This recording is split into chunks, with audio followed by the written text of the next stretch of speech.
Bowl MVP Cooper Kupp at podium 7. Oh, this is going to be interesting, guys. Cooper, I know you don't really like talking about yourself, but the moment after you won Super Bowl MVP, what was just going through your head of basically just your entire career, no offers, 0-star recruit, everything? I wasn't really where my mind was. I was just looking at my family, looking at my wife, my boys coming out here, everything they've sacrificed, that they've been through with me, that they've encouraged me through. My wife's been with me since senior year in high school. She's been through all of it. She's seen it all.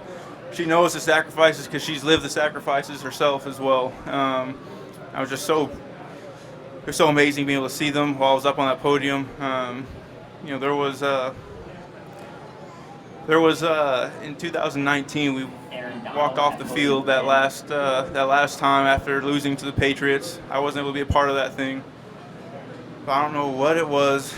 There's just this vision that God revealed to me that we were going to come back. We were going to be a part of a Super Bowl.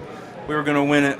And somehow I was going to walk off the field as the MVP of the game. And I shared that with my wife because I couldn't tell anyone else, obviously, what that was. But from the moment this postseason started, there was just a belief. Every game, it was written already.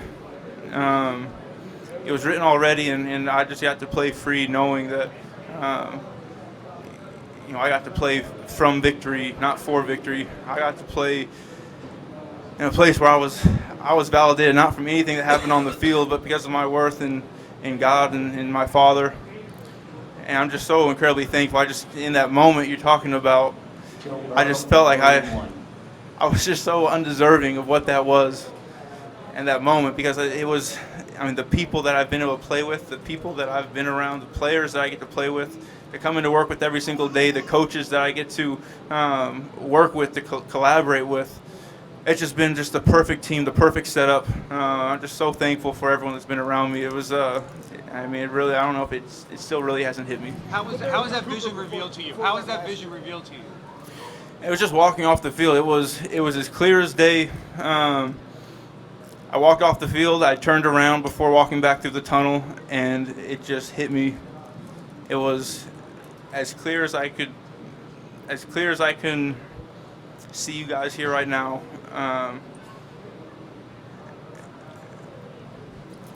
Cooper, pretty incredible.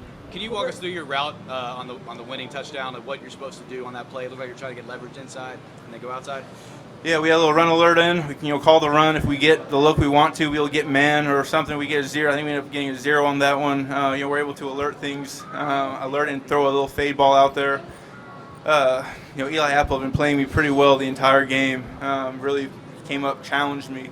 Doing a really good job with that. And he covers 0. You got that inside leverage, so I tried to just weave to his leverage, make him move in a little bit, jab him one time, and be able to just give Matthew some room to put the ball wherever he wanted to, and he made a great back shoulder throw and was able to come down with it. Cooper, you had a really, for you, a quiet 2.5 quarters, 3 quarters, and then you went off, and so did the offense in the fourth. I'm just curious, was it hard to stay patient knowing, hey, this is the Super Bowl, I'm trying to make a play here, and then ultimately you make the biggest play in the game? Yeah, no, it's really about just trusting your guys. I've said it all year. Whatever's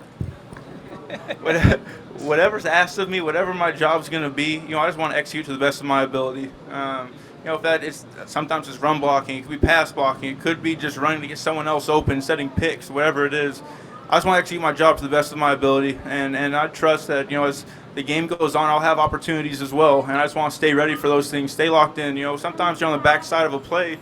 You might just based on coverage, the ball's not coming to you, but being able to work a good release, being able to work a good route, and have a little bit of recon to saying, hey, when I come back to this, when it is time for the ball to come my way, I've set this DB up in this way, and just playing that game within a game. Cooper, you got that right? Coop, I read that coming out of high school, you had no college offers, and now you're a Super Bowl MVP. What's that like?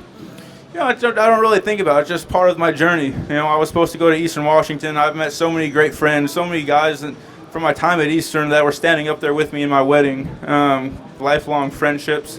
even people, just the community in Cheney, Washington, was able to make just relationships there. It was just a special place for me to be. I was surrounded by some really good people, some receivers and coaches that taught me a ton, challenged me and pushed me. That was just where I was supposed to be. So I don't hold any, I don't have any regrets or feel any grudge towards anyone. I'm just thankful for the path that I've been on. On the fourth down where you ran for the first down, why did you guys think from a strategic standpoint that was a good call that would have a good chance of success? Yeah, we try to kind of match it up, make it look like maybe there was a QB sneak coming, try to get guys to pinch and just get out on the edge. The belief in Sean that I was going to be able to get the ball and just be able to get 1 yard. That was really what it is. Try to get body on body, get me the ball on the edge and try to get 1 yard was the kind of the idea behind that. Cooper, Coach McVay. The only other receiver ever to win the Triple Crown, Super Bowl MVP, and Offensive Player of the Year was Jerry Rice. He did it in a career. You just did it in a season. How can you put in perspective what this season was for you and how much it meant? Like I said, I just feel so undeserving of all these awards and accolades because I just feel like I've played it from a place of freedom. I've just allowed myself to be in the moment every single time. That there was going to be guys alongside me to be able to make this thing come to life. I'm just so thankful for them. It was all these things are truly they're team awards. You don't at receiver you aren't a successful receiver without all the other 10 guys on the field doing their job. So. Each of those guys that stepped on the field, just so incredibly thankful for them. Cooper, Coach McVay said that you had some regulated looks in that last drive, looks that they weren't getting you earlier because you were getting doubled, you were getting zoned. What were those looks? What were those discussions like on the sideline? Yeah, well, Sean did a great job. We were kind of in a hurry up that whole last drive, being able to kind of keep them from setting some rushes, but also keep them in just zone calls where you can kind of put some pressure on, get calls that they just feel comfortable playing. Zone some stuff off and allow Matthew and I to kind of find some soft spots in there. That's it, guys. That's what we got. Thank you all. Thank you. Thanks, Cooper.